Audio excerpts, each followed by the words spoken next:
কামদুনি প্রতিবাদী মঞ্চের পক্ষ থেকে আজ ধর্মতলা এক প্রতিবাদ মিছিলের আয়োজন করা হয়।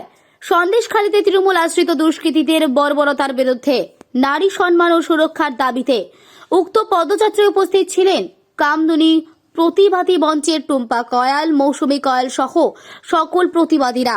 তাছাড়া উপস্থিত ছিলেন পীযূষ কানোরিয়া, শঙ্কুদেব পান্ডা, এছাড়াও ইন্দ্রনীল সহ বিশিষ্ট ব্যক্তিবর্গরা। Bureau report, news 24/7 TV. মুহূর্তের খবর হাতের মুঠোয়। আজকের এই মিছিলটা কলকাতায় খুব দরকার ছিল। আরে কলকাতার মানুষ টিভি আর এর সামনেই দেখছে আসলে ওখানে যে এত বড় একটা অরাজক অবস্থা, এটা আমরা জানতে পারতাম না শাহজাহানের এই কুকীর্তি না ধরা পড়লে। আজকে সেই কুকীর্তি ধরা পড়ার দরুন আজকে কিন্তু আমরা বুঝতে পারছি যে পশ্চিমবঙ্গে কি পরিস্থিতি। রাত 12টার সময় মহিলাদের মিটিংয়ে ডাকা হয়, মিছিলে নিয়ে যাওয়া হয় এবং অশ্লীল কাজ করা হয়। এত লার্জার মলেস্টেশন পশ্চিমবঙ্গে এর আগে হয়েছে বলে আমার ধারণা।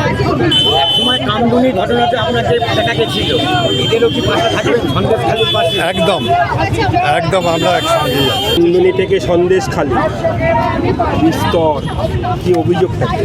দেখুন, অভিযোগ একটাই, কারণ আজকে তো আমরা বাধ্য হয়ে পথে নেমেছি, কারণ আমরা তো চাই না যে আমরা পথে নামি, তাই না? সেই ক্ষেত্রে আপনারা জানেন যে কামদুনির যারা দোষী তারা একটা জঘন্যতম অপরাধ করেও আজকের কিন্তু দোষীরা বেকসুর খালাস হয়ে গায়ে হাওয়া লাগিয়ে ঘুরে বেড়াচ্ছে। কামদুনি যে ঘটনা ঘটেছিল একটা মেয়ের সঙ্গে ঘটেছিল, তাকে একের পর এক মাথায় আঘাত করা হয়েছিল, তাকে ধর্ষণ করে তার দুটি পা ছিঁড়ে দেওয়া হয়েছিল। কিন্তু সন্দেশকালের হাজার হাজার মহিলাদের সঙ্গে দিনের পর দিন রাতের পর রাত অত্যাচার করা হয়েছে। আজকে সন্দেশকালীর মহিলারা তাদের দেয়ালে পিঠ থেকে গেছে বলে আজকে তারা রাস্তায় নেমে প্রতিবাদ করছে। সেই জায়গায় দাঁড়িয়ে ওখানকার যিনি সাংসদ নুসরাত জাহান, তার মুখে কোনো রকম কথা নেই। কারণ ভোটের আগে আমরা দেখেছিলাম তাদের পাশে গিয়ে খন্তি নাড়তে, তাদের উনুনে জাল দিতে। আজকে তিনি একটা অডিও পাঠিয়েছেন সন্দেশকালীন মেয়েদের উদ্দেশ্যে এবং তিনি একটা কথা বলেছেন যে সাধারণ মানুষ নাকি তার মধ্যে ঘি ঢালছে। আরে সাধারণ মানুষ কেন তাদের পাশে গিয়ে দাঁড়াবেন? আপনারা যান, আপনারা গিয়ে সেই গ্রামের মহিলাদের কাছে দেখুন তারা আজকে কত অসহায়। তারা রাত সন্দেশখালীর ঘটনা অত্যন্ত মর্মান্তিক বা দুঃখজনক এবং একজন মহিলা হিসেবেও নিজের লজ্জা লাগে যে সন্দেশখালীর যে ঘটনা ঘটেছে এটা কখনো ভাবা যায় না যে রাজ্যে এই ধরনের ঘটনা ঘটতে পারে। কারণ যেখানে মাননীয়া মহিলাদের সুরক্ষার জন্য 500 টাকা 1000 টাকা লক্ষ্মীর ভাণ্ডার দিচ্ছে, আজ সেই লক্ষ্মীদের উপরেই অত্যাচার হচ্ছে, অথচ এখনও পর্যন্ত মাননীয়া সেখানে যাওয়ার প্রয়োজন মনে করলেন না। আমি তো ফার্স্ট দিনই আমি আর টুম্পা সেখানে উপস্থিত হয়েছিলাম যে সন্দেশখালীর মা বোনদের সাথে কথা বলার জন্য, কিন্তু আমাদের প্রচুর পরিমাণে হেনস্থা হতে হয়েছিল। তবুও আমরা সেখানে যাওয়ার চেষ্টা করেছিলাম, বিক্ষোভ করেছিলাম।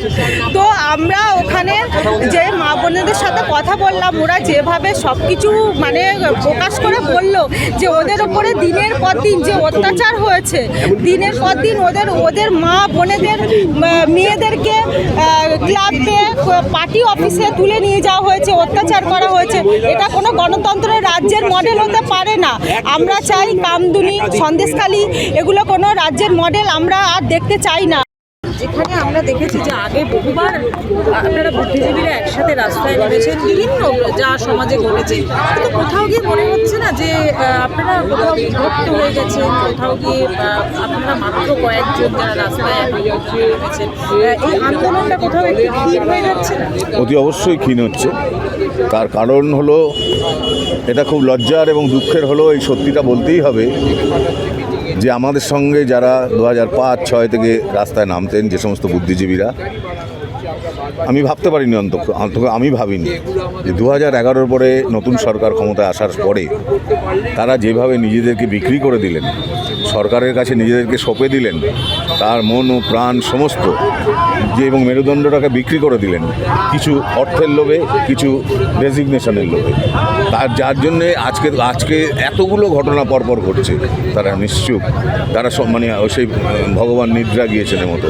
আমি জানি না তাদের কবে ঘুম ভাঙবে, তবে এটুকু বলতে পারি ওনারা আসুক না আসুক কোনো যায় আসে না। আমরা যারা রাস্তায় নামছি, নামবো এবং গোটা বাংলার মানুষ রাস্তায় নামবে। সন্দেশখালীর মহিলারা সেটা দেখিয়ে দিলেন সবসময় যে বুদ্ধিজীবী লাগবে তা নয়, এটাও বাংলার মানুষকে বুঝতে হবে। যেভাবে সন্দেশখালীর মা বোনেরা রাস্তায় নেমেছেন, এটা আমাদের একটা নতুন দিশা দেখালো। যেভাবে কামদুনিতে মা বোনেরা রাস্তায় নেমেছিল, এটা একটা দিশা দেখিয়েছিল। দেখুন, মোমবাতি শহরে নেই কিনা সারা পশ্চিমবঙ্গে মানুষ দেখতে পাচ্ছেন। আসলে ভয়েতে বা ভাতাতে যদি মোমবাতির দোকান তারা না খুঁজে পান, তাহলে তাদের সিট দাঁড়াই তারা আর বোধহয় খুঁজে পাচ্ছেন না। এখানে যারাই এসেছেন তারা প্রত্যেকেই মনুষ্যত্বের পক্ষে এসেছেন, আইন কানুন মানবিকতার পক্ষে এনারা সবাই এসেছেন। সবার ওপরে মানুষ সত্য, তাহার উপর নাই। আর আমার পশ্চিমবঙ্গের শাসক দল মনে করে মাটিতে সবার ওপর চোর সত্য, তাহার উপর নাই। আপনারা আজকে এসেছেন, বিরোধীরা বলছে এটা বিজেপির সংগঠিত করা একটা মিছিল, আসলে প্রতিবাদীরা মিছিল নয়। আমি একটু বলবো এটা নিয়ে। দেখুন, একটা কথা বলি, এখানে সত্যি তারাই বিরোধী তৃণমূলের, আমাদের শাসক দলের, যারা চুরি করবার অধিকারকে গণতান্ত্রিক অধিকার হিসেবে আইনের পাতায় লিপিবদ্ধ করতে চায়। সেটা মানুষের মা বোনেদের সম্ভ্রম ইজ্জত থেকে শুরু করে মানুষের চাকরি, আবাস, শান্তি শৃঙ্খলা, এমনকি তার একটা গণতান্ত্রিক অধিকার ভোট, সেটা চুরি করা যাতে গণতান্ত্রিক অধিকার হিসেবে যতক্ষণ না আইনের খাতায় লেখা হচ্ছে ততক্ষণ পর্যন্ত মানুষের পক্ষে, মানবিকতার পক্ষে যতই কথা বলা বিভিন্ন মানুষেরা আসুন না কেন, তারা তো চোরেদের কাছে বিরোধী। এবং আমরা এই ধরনের মানবিকতার পক্ষে এবং চোরেদের বিরুদ্ধে, লুটেরাদের বিরুদ্ধে যদি বিরোধী আখ্যা নিতে আমরা যদি পাই, তো তাহলে আমরা গর্বিত। আমি একটু